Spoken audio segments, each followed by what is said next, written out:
5.1, number 8.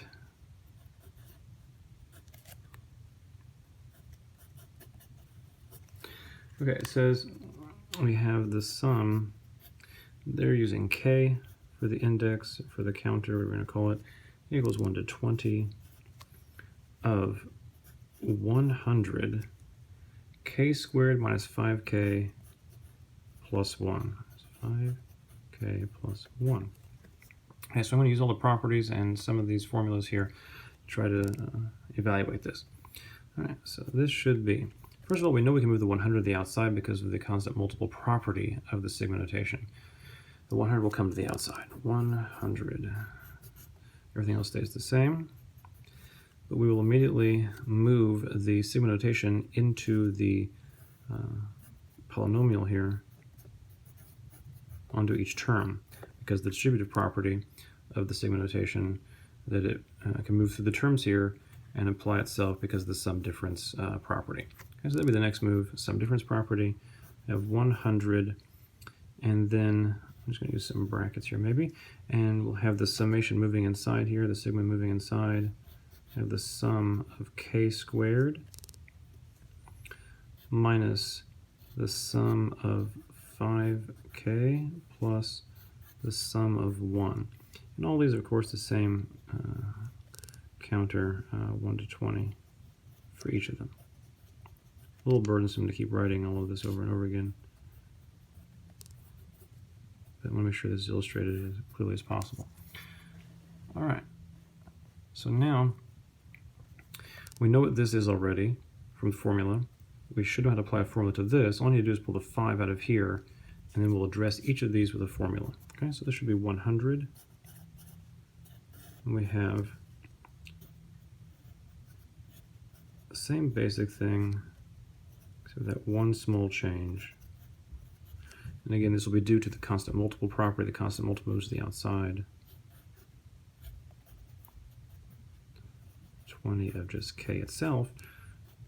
And the last one, I'm going to not write the 1 anymore because it's not proper. Just leave it off there. But we know what the answer is going to be. It's going to be 20 for this one. All right, so now we have 100. And this has its own formula. I happen to recall it. It should be, instead of n, right, it's going to be 20. In the formula, it was n, right?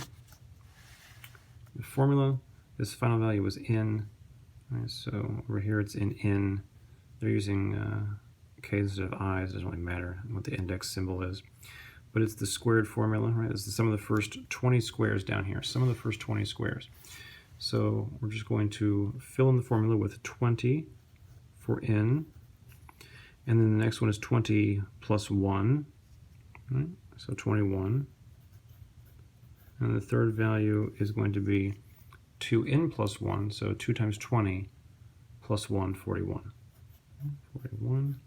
That's all in 6. Now, these divisors always must divide evenly because, remember, you're summing a bunch of integers, right? This is just a formula for the sum of a bunch of integers.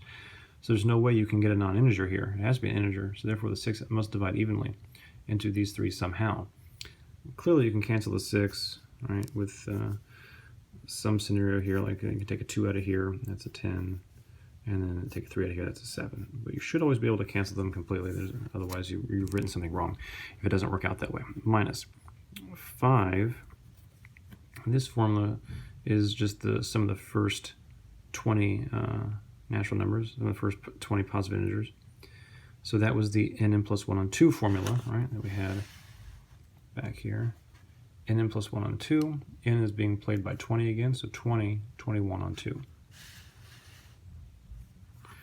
So we'll have 20 times 21 on 2. And like I was telling you before, that has to cancel for sure with one of the 2 even numbers up here. So that's going to be a 10. All right, so now we just have the last value here, but that's just the sum of 1 from 1 to 20. That's just 20. So now it's just a matter of finishing off the calculation. But that is an exemplary way to use the properties and these few formulas here for the sums of these first few powers 1, 2, and 3. All right, so let's just finish it off. Hopefully, we'll have 100.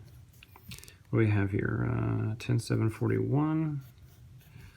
Anything we can factor off something here in a second. 10, 7, 41 minus 5, 10, 21 plus 20. Again, it's a lot easier in general than adding directly when you're dealing with 20 terms. It would be brutal to go through here and add all this directly. So let's see if we can factor anything else off. We got a 20 here. There's no other 20s, but we do have a 10. You can take a 10 out of everything. So I'm going to make this 1,000 now, just to ease the computation inside a little bit. So you have 7, oops, 1,000, I said. 1,000, 7 times 41 minus 5 times 21 plus 2, I guess. Okay, so let's see what we have now. What's 7 times 41? 287. So we'll have, you could actually take a 7 out of here, but it doesn't really matter that much. Okay, so we'll have 1,000 times 287, I think it's 281 a second ago. 287, of course, minus 105, and then add 2. All right, so 287 minus 105 is 182, I think, and then plus 2 is 184. So I have 1,000 times 184, if I'm not mistaken. All right, and now we'll just slap these zeros on here and be done. 184, 1, 2, 3.